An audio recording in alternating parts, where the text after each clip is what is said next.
All right, class, welcome to today's Explainer. Go ahead and settle in, grab your notebooks, because we are diving into a massive, absolutely fascinating historical debate today. We're going to be looking at whether the scales of justice actually moved in modern Britain between the 1980s and the 1990s. As a history teacher, there is literally nothing I love more than digging straight into the raw events that shaped our modern world. So today, we're all going to act as historical detectives, piecing together the evidence. Here is our quick lesson plan for the day. First, defining racism and justice. Second, the 1981 Brixton riots. Third, the Scarman Report. Fourth, the British Nationality Act. Fifth, the 1993 Stephen Lawrence case. And finally, asking, did Britain actually become more equal? Okay, Section 1, Defining Racism and Justice. Before we really get into the events themselves, let's lay down some groundwork. I want you to keep this overarching, big-picture question right at the front of your minds as we evaluate the evidence today. How far did Britain become more equal by the 1990s? Every single event we look at today is a piece of the puzzle trying to answer that exact question. To really tackle that big question, we have to grasp two super critical terms. First up is systemic racism.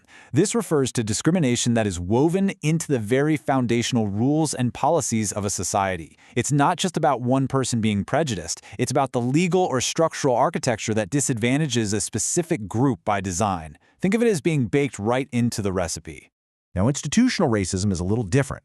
This is when the everyday practices within an organization consistently produce unequal outcomes based on race. Even if the written rules seem totally neutral, the way things are actually done, the culture, the unquestioned habits of an institution, like a police force or school, well, it results in unfair treatment. Keep both of these concepts handy. They are the lenses we'll use to view our whole timeline. And speaking of our timeline, this is our syllabus for the day. We're marking 4 major milestones to review. You'll probably notice right away how incredibly densely packed 1981 is. I mean, it was an absolute watershed year for tension and structural change in Britain. From there, we'll look at how the legacy of that era culminated over a decade later in 1993. Which brings us to Section 2, 1981, the Brixton riots.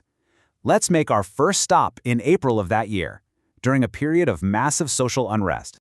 The Brixton riots erupted as just a massive, visceral outpouring of tension. Now, a riot is, by definition, a violent public disturbance. But as historians, we really have to ask ourselves, what exactly fueled this explosion on the streets? People don't just clash with riot police out of nowhere, right? The whole situation ignited because of a highly volatile mix of factors. We're looking at severe economic deprivation, urban decline, and staggering unemployment. But the real spark in the powder keg? That was the widely criticized police stop-and-search powers. These powers allowed police to temporarily detain and search people on the street, but they were used disproportionately to target Black and Asian communities. For those communities, it was a glaring example of institutional racism in action. So let's pause for a quick turn and talk moment. If you're following along with a friend, or even just thinking out loud to yourself, how might factors like heavily targeted policing, those stop-and-search tactics, and high local unemployment completely shatter community trust? When the very people meant to protect you are viewed as a source of harassment, that friction is inevitably going to reach a breaking point. Moving on to Section 3, 1981, the Scarman Report. Following the heavy unrest in Brixton, the government obviously had to respond. They commissioned a public inquiry, which resulted in the Scarman Report published in November 1981. Now, we typically rely on public inquiries to deliver justice and figure out what went wrong in society. The whole purpose of this massive document was to investigate the riots. Surprisingly, Scarman concluded his initial public hearings in just 24 days. But as critical thinkers, we have to ask if this report actually identified the true root of the racial disadvantage that caused the community to boil over in the first place.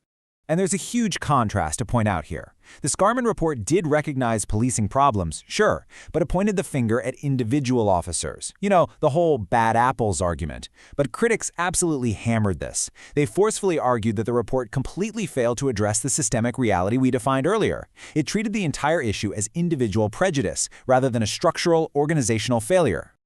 All right, Section 4, the British Nationality Act. Because while the streets were tense and those public inquiries were being debated in 1981, the fundamental legal landscape of the UK was undergoing a dramatic shift behind closed doors. The passage of the British Nationality Act of 1981 completely redefined who legally belonged in the country. It honestly serves as a textbook historical example of how government policies can institutionalize new boundaries and reshape the very definition of a citizen. Here is the absolute crucial takeaway.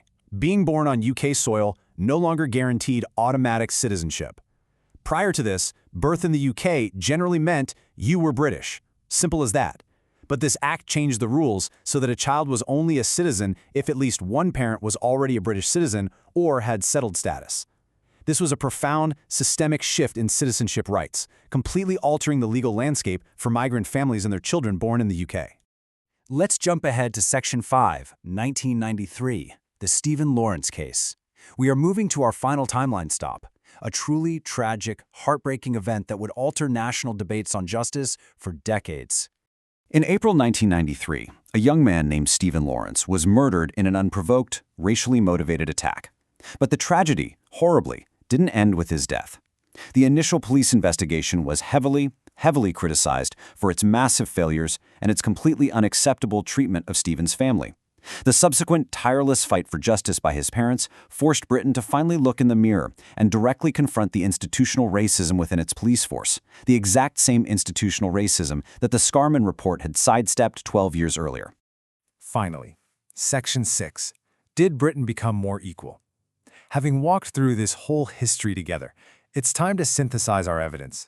Throughout this entire era, from the riots of '81 to the tragic loss of Stephen Lawrence in '93, the debates about equality were shaped by relentless friction. You had marginalized communities dealing with economic deprivation and discriminatory stop-and-search practices. You had institutional racism failing to protect citizens, leading to violence, but also sparking these incredibly powerful, evolving campaigns for legal justice. It demonstrated a society that was deeply struggling to achieve actual fair treatment within its laws and institutions. As we wrap up today's Explainer class, I want to leave you with this final thought to really test your understanding. Based on all the evidence we've reviewed today, from the systemic policy changes in the Nationality Act to the institutional failures seen in Brixton and the Stephen Lawrence case, was the core issue truly immigration, or was it systemic discrimination? Think critically about everything we've uncovered. Thank you so much for joining me on this historical journey today. Keep asking those big questions, and I'll see you next time.